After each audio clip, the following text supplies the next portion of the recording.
दर्शक महानुभाव नमस्कार। म केबी गुरुङ। राष्ट्रवाद र नेपाली राजनीति नामको यस भिडियो कार्यक्रममा स्वागत छ।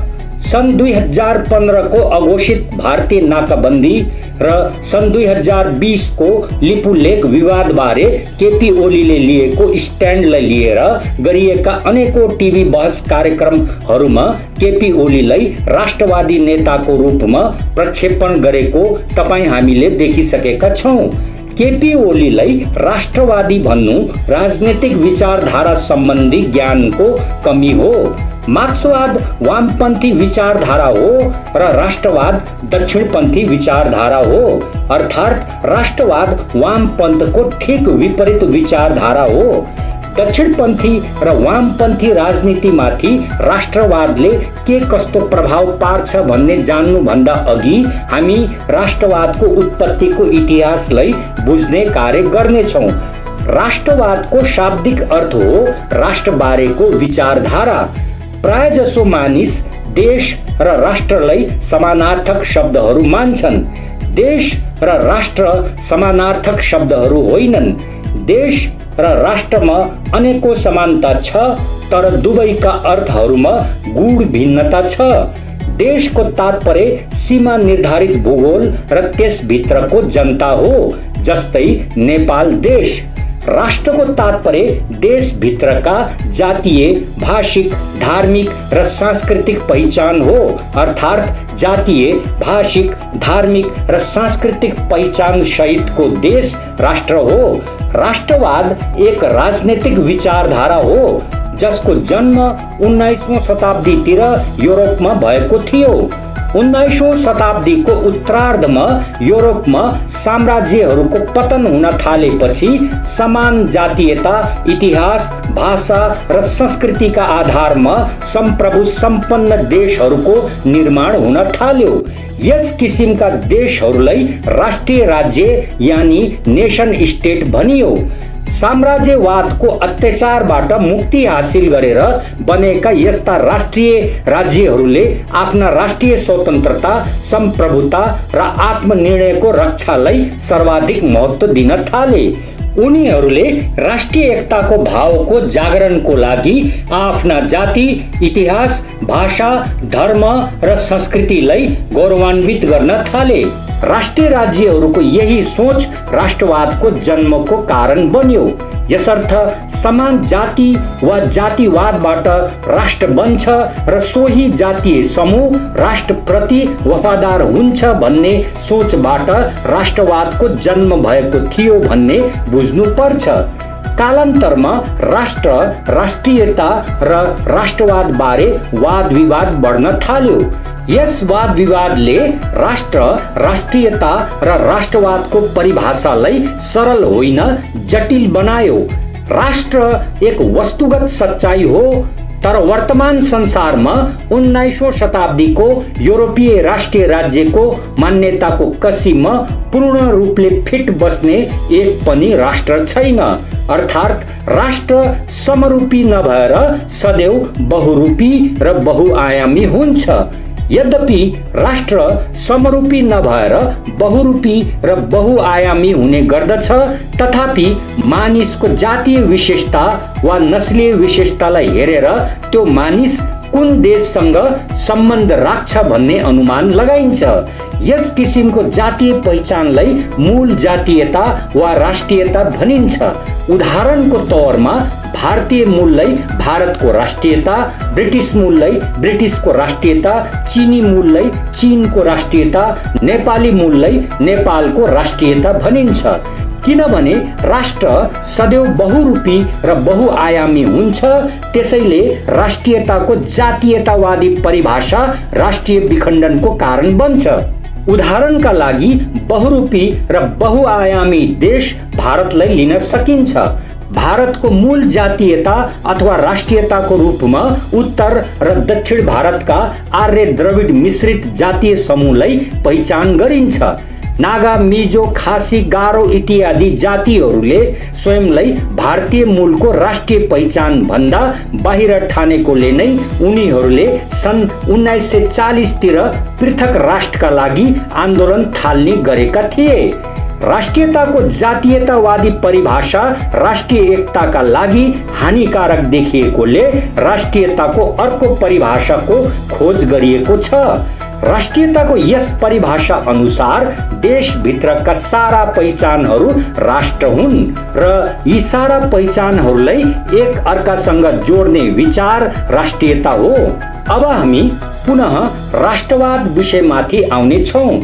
अंग्रेजीमा राष्ट्रवादलाई नेशनलिज्म र देशभक्तिलाई पेट्रियोटिज्म भनिन्छ। मानिसहरू देशभक्ति र राष्ट्रवाद समानार्थी शब्दहरू हुन् भन्ने ठान्छन्। देशभक्ति र राष्ट्रवाद केही अर्थमा मिल्दा जुल्दा भए तापनि दुवै बीच गूढ भिन्नता छ। देशभक्ति देशको भूमि र जनता प्रतिको प्रेम भाव हो, जबकि राष्ट्रवाद जातिवाद वा सम्प्रदायवाद प्रतिको आस्था हो। देशभक्ति मानिसको मनमा स्वतः प्रस्फुटित हुने स्वच्छ र निष्कपट भाव हो, जबकि राष्ट्रवाद कुनै एक राजनीतिक संगठनद्वारा जातीय समुदाय भित्र जागरण गर्ने चेतना हो। राष्ट्रवादलाई राष्ट्रिय एकताको साधन भनिन्छ, तर किनभने राष्ट्रवादले जातिवाद वा सम्प्रदायवादलाई उक्साउँछ, त्यसैले राष्ट्रवाद राष्ट्रिय एकताको साधन साबित भएको उदाहरण कहीँ कतै छैन। राष्ट्रवाद जति मात्रामा सकारात्मक छ त्यो भन्दा बढी मात्रामा नकारात्मक छ। राष्ट्रवादले देशलाई दुई किसिमको द्वन्द्वतर्फ उन्मुख गर्न सक्छ। नम्बर 1, जब कुनै देशमा बहुसंख्यकको उग्र राष्ट्रवादले अल्पसंख्यकमाथि अत्याचार गर्न थाल्छ, तब त्यहाँ सामाजिक वितण्डा र द्वन्द्व बढ्न थाल्छ। उदाहरणको लागि भारतलाई लिन सकिन्छ। भारतमा अतिवादी हिन्दू राष्ट्रवादी आरएसएस को उत्तरोत्तर राजनीतिक प्रभाव वृद्धिसँगै हिन्दू मुसलमान बीचको तनाव र सामाजिक अशान्ति बढ्दै गएको छ। नम्बर 2, जब कुनै देशमा अल्पसंख्यकको राष्ट्रवादको स्वतन्त्रता र स्वायत्तताको चाहना उग्र हुन्छ, तब त्यो विद्रोही गतिविधितिर उन्मुख हुन सक्छ। सन् 1980 को दशकमा स्वतन्त्रताको चाहना लिएको खालिस्तानी राष्ट्रवादी विद्रोहले भारतलाई र सन् 1990 को दशकमा तमिल इलम राष्ट्रवादी विद्रोहले श्रीलङ्कालाई भयंकर रूपले अशान्त बनाएको थियो। राष्ट्रवाद अनेकौं देशहरूको बीचको भयानक युद्धको कारण पनि बन्न सक्छ। प्रथम विश्व युद्धको कारण राष्ट्रवाद थियो। सर्बियन राष्ट्रवादीहरू अस्ट्रिया हंगरी साम्राज्यवादबाट मुक्ति चाहन्थे। यो राष्ट्रवादको सकारात्मक पक्ष थियो, तर सर्बियन राष्ट्रवादी ग्यावरिलो प्रिन्सिपद्वारा गरेको अस्ट्रियाको राजकुमारको हत्या प्रथम विश्व युद्धको कारण बन्न गयो। द्वितीय विश्व युद्धको कारण पनि राष्ट्रवाद थियो। हिटलरको उग्र नाजी राष्ट्रवाद र युद्ध उन्माद द्वितीय विश्व युद्धको कारण बन्न गएको थियो। राष्ट्रवादको सकारात्मक पक्षहरूको तुलनामा नकारात्मक पक्षहरू अत्यधिक भएकोले अनेकौं विद्वानहरूले यसको कटु आलोचना गरेको थियो। अल्बर्ट आइन्स्टाइनले राष्ट्रवादलाई एक भयानक संक्रामक रोग सरह बताएको थियो। रविन्द्रनाथ टैगोरले राष्ट्रवादलाई मानवता, मानवीय मूल्य र विश्व बन्धुत्वको भावनाको प्रतिकूल बताएको थियो। राष्ट्रवाद जातीयतावादी र सम्प्रदायवादी विचारधारा हुनाले यो राजनीतिक रूपले दक्षिणपन्थी एजेन्डा हो। समाजवादको वैज्ञानिक कार्ल मार्क्स धर्म अथवा जाति आधारित राजनीतिको घोर विरोधी थिए। कार्ल मार्क्सले राष्ट्रवादलाई बोर्जुवा वर्गद्वारा अर्थात् पुँजीवादी वर्गद्वारा वर्ग संघर्षको खिलाफमा उत्पत्ति गरेको षड्यन्त्र मान्यो। कार्ल मार्क्स अनुसार मजदुरहरूको कुनै राष्ट्र हुन्न। कार्ल मार्क्स अनुसार संसारका सारा मजदुरहरूको समस्या एक समान छ, उनीहरू बोर्जुवा वर्गबाट शोषित छन्। कार्ल मार्क्सले विश्वभरिका मजदुरहरूलाई बोर्जुवा वर्ग विरुद्ध एक हुने आह्वान गर्यो। राष्ट्रवादलाई बोर्जुवाहरूको एजेन्डा मान्ने कम्युनिस्टहरू समाजवादी देशभक्तिमा विश्वास राख्छन्। कम्युनिस्टहरूको समाजवादी देशभक्ति पनि एक राजनीतिक विचारधारा हो। कम्युनिस्टहरूको समाजवादी देशभक्तिले देशलाई समाजवादी मातृभूमि मान्छ र त्यसप्रति असीम लगाव राख्न प्रेरित गर्छ। मार्क्सवाद समान लोकतान्त्रिक समाजवाद राष्ट्रवादलाई अनावश्यक मान्दैन। लोकतान्त्रिक समाजवाद संकीर्ण राष्ट्रवादको खण्डन गर्छ र यसको विरोधमा समाजवादी राष्ट्रवादको समर्थन गर्छ। समाजवादी राष्ट्रवाद समावेशी किसिमको राष्ट्रवाद हो। नागरिक राष्ट्रवाद अथवा उदार राष्ट्रवादलाई समाजवादी राष्ट्रवाद मानिन्छ। अब म नेपाली राजनीतिमा उठान भएका राष्ट्रवादी विचारधाराहरूलाई डिफाइन गर्नेछु। नेपाली राजनीतिमा थुप्रै खालका संकीर्ण राष्ट्रवादी विचारहरूको सक्रियता देखिएका छन्, जुन यस प्रकार छ। नम्बर 1, हिन्दू राष्ट्रवाद। हिन्दू राष्ट्रवाद एक अनुदारवादी धार्मिक राष्ट्रवाद हो। नेपाल हिन्दू बाहुल्य देश हुनाले यसको राष्ट्रिय पहिचान हिन्दू हो र नेपाल सदैवका लागि हिन्दू राष्ट्रको रूपमा स्थापित हुनुपर्छ भन्ने यस राष्ट्रवादको भाव हो। नेपाली हिन्दू राष्ट्रवाद ईसाई धर्मलाई खतरनाक मान्छ र धर्मान्तरण विरुद्ध हिन्दू समुदाय एकजुट हुनुपर्छ भन्ने सोच राख्छ। राप्रपा नेपाल हिन्दू राष्ट्रवादलाई हावा दिने राजनैतिक दल हो। नम्बर 2, खस राष्ट्रवाद। खस राष्ट्रवाद एक जातिवादी राष्ट्रवाद हो। खस बाहुन क्षेत्रीको भाषा, धर्म, संस्कृति र वेशभूषा नेपालको मूल राष्ट्रिय पहिचान हो र यस मूल राष्ट्रिय पहिचानको रक्षा केवल बाहुन क्षेत्री समुदायले मात्र गर्न सक्छ भन्ने यस राष्ट्रवादको भाव हो। यो राष्ट्रवाद नेपालका अन्य सारा राष्ट्रिय पहिचानहरूलाई दोयम दर्जाको मान्छ। असलमा नेपाली हिन्दू राष्ट्रवाद र खस राष्ट्रवाद बीच आन्तरिक सम्बन्ध छ। हिन्दू राष्ट्रवाद र खस राष्ट्रवाद दुवैले पृथ्वीनारायण शाहलाई राष्ट्रिय एकताको प्रतीक मान्छ र दुवै राजतन्त्रको समर्थनमा उभिन्छ। हिन्दू राष्ट्रवाद र खस राष्ट्रवादको मिलेजुलेको सोचलाई खस हिन्दू राष्ट्रवाद भनिन्छ। सतही तौरमा हिन्दू राष्ट्रवादको राजनीति गर्ने राप्रपा नेपालको भित्री एजेन्डा खस हिन्दू राष्ट्रवाद नै हो। नम्बर 3, गोर्खाली राष्ट्रवाद। गोर्खाली राष्ट्रवाद एक सम्प्रदायवादी राष्ट्रवाद हो। यस राष्ट्रवादले पहाडी सामाजिक समूहलाई गोर्खाली जाति अथवा नेपाली जाति मान्छ र भारतीय मूल अथवा मधेसी मूललाई बहिष्कार गर्छ। गोर्खाली मूल अथवा नेपाली मूलको अस्मिताको रक्षाका लागि पहाडी सामाजिक समूह एकजुट हुनुपर्छ भन्ने यस राष्ट्रवादको भाव हो। यद्यपि पहाडे समुदायभित्र गोर्खाली राष्ट्रवाद अति प्रबल छ, तथापि यस राष्ट्रवादलाई राजनीतिक हावा दिने दलको जन्म भइसकेको छैन। नम्बर 4, जनजातीय राष्ट्रवाद। गैर जनजातीय प्रभुत्वको विरोधमा जनजातिहरूको संगठित हुने अवस्था जनजातिवाद अथवा आदिवासीवाद हो भने जनजातिको आत्मनिर्णय र सम्प्रभुताको अभिव्यक्ति जनजातीय राष्ट्रवाद हो। पूर्वोत्तर भारतको 7 सिस्टर्सको नामले चिनिने राज्यहरूमा भएका आन्दोलनहरू जनजातिवादको उदाहरण हो। नेपालका आदिवासी जनजातिहरूमा खस बाहुन क्षेत्रीहरूको प्रभुत्वप्रति जुन दबिएर रहेको असन्तोष थियो, त्यो विक्रम सम्वत 2046 सालपछि जनजातीय राष्ट्रवादको रूपमा प्रस्फुटन भएको थियो।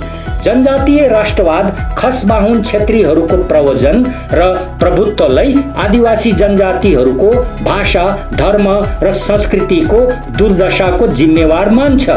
यस राष्ट्रवादले आदिवासीहरूको पहिचानको संरक्षणका लागि उनीहरू बीचको राष्ट्रिय एकतामाथि बल प्रदान गर्छ। यस राष्ट्रवादलाई आदिवासी जनजाति महासंघले राजनैतिक हावा दिने काम गर्छ। नम्बर 5, मंगोल राष्ट्रवाद। मंगोल राष्ट्रवाद एक नस्लभेदी राष्ट्रवाद हो। यो राष्ट्रवाद मगर, गुरुङ, थकाली, छन्त्याल, चेपाङ, तामाङ, नेवार, शेर्पा, राई, सनुवार, लिम्बू, धिमाल, कोचे, मेचे, थारू, दनुवार इत्यादिलाई आदिवासी जनजाति होइन, मंगोलोइड मूलवासी मान्छ। हिन्दू धर्म 4 वर्णमा विभाजित आर्य जातीय समूहको धर्म हो भन्ने सोच राख्ने यस राष्ट्रवादले मंगोलाइड मूलवासीको हिन्दूकरणलाई दासत्वकरण मान्छ र हिन्दूकरणको विरोधमा मंगोलाइड मूलवासीहरूलाई एकजुट हुने आह्वान गर्छ। मंगोल नेशनल अर्गनाइजेसन यस राष्ट्रवादलाई हावा दिने राजनीतिक संगठन हो। नम्बर 6, मधेसी राष्ट्रवाद। मधेसी समुदाय भारतीय मूल भएकोले मात्र पृथ्वीनारायण शाहको नेपाल निर्माण कालदेखि पहाडे मूलको घृणाको शिकार हुँदै आएको छ भन्ने सोचबाट मधेसी राष्ट्रवादको उत्पत्ति भएको हो। यस राष्ट्रवाद अनुसार मधेस स्वतन्त्रताको विकल्प छैन, किनभने मधेसी समुदाय पहाडे मूल अथवा नेपाली मूल अथवा गोर्खाली मूलको पहिचानभित्र कदापि अट्न सक्दैन। मधेसी राष्ट्रवादले मधेस स्वतन्त्रताका लागि मधेसीहरू बीच राष्ट्रिय एकताको आह्वान गर्छ। यस राष्ट्रवादलाई सीके राउतको राजनीतिक संगठनले हावा दिने काम गर्छ। यद्यपि लोकतन्त्र पूर्ण रूपले दोषरहित राजनीतिक पद्धति होइन, तथापि यो सबैभन्दा उत्तम राजनीतिक पद्धति मानिन्छ। लोकतन्त्रमा धार्मिक र जातीय समूहहरू बीचको स्वार्थहरूको टक्करलाई जायज मानिन्छ। यस टक्कर बीचमा राष्ट्रिय एकताको खोज महत्त्वपूर्ण बन्छ। नेपाल जस्तो बहुजातीय, बहुधार्मिक, बहुसांस्कृतिक र बहुभाषिक देशमा नाना थरीका वितण्डकारी राष्ट्रवादी विचारहरूलाई काउन्टर गर्ने विचारधारा के हो भन्ने प्रश्नको उत्तर हो नागरिक राष्ट्रवाद अथवा उदार राष्ट्रवादको आत्मसातकरण। नागरिक राष्ट्रवाद अथवा उदार राष्ट्रवाद समावेशिता र सामाजिक उदारवादको समर्थन गर्ने राष्ट्रवाद हो। नागरिक राष्ट्रवाद अथवा उदार राष्ट्रवादलाई समाजवादी राष्ट्रवाद पनि भनिन्छ। यस राष्ट्रवादलाई लोकतान्त्रिक समाजवादमा आस्था राख्ने लिबरल दलहरूले अर्थात् सेन्टर लेफ्ट पार्टीहरूले आत्मसात गर्छन्। उदाहरणका लागि भारतको सबभन्दा ठूलो सेन्टर लेफ्ट पार्टी भारतीय राष्ट्रिय कांग्रेस नागरिक राष्ट्रवादी हो। तर नेपालको सबभन्दा ठूलो तथाकथित centre left party Nepali Congress नागरिक राष्ट्रवाद भन्दैन, अपितु राष्ट्रियताको नारा दिन्छ। राष्ट्रियताको नारा दिने नेपाली कांग्रेस भित्र हिन्दू राष्ट्रवादको समर्थन गर्ने ब्राह्मणवादी दक्षिणपन्थीहरू पनि प्रशस्त छन्। नेपाली राजनीतिको निमित्त यो कति ठूलो दुर्भाग्यको कुरा हो कि स्वयंलाई लोकतान्त्रिक समाजवादी भन्ने नेपाली कांग्रेसमा राष्ट्रिय एकताको बहस हुन्न, अपितु सामाजिक वितण्डलाई बढावा दिने हिन्दुत्ववादी एजेन्डामाथि छलफल हुन्छ। नेपाली कांग्रेस समाजवादको खोल ओढेको अनुदारवादी दक्षिणपन्थको एक उदाहरण हो। दर्शक महानुभाव, यस भिडियो कार्यक्रममा यति नै जानकारी राख्दै भिडियो समाप्त गर्दैछु। राजनीति, समाज, इतिहास तथा अन्य विषयहरूसँग सम्बन्धित मेरा भिडियोहरू हेर्नका लागि मलाई फलो गर्नुस्, सिक्दै गर्नुस्।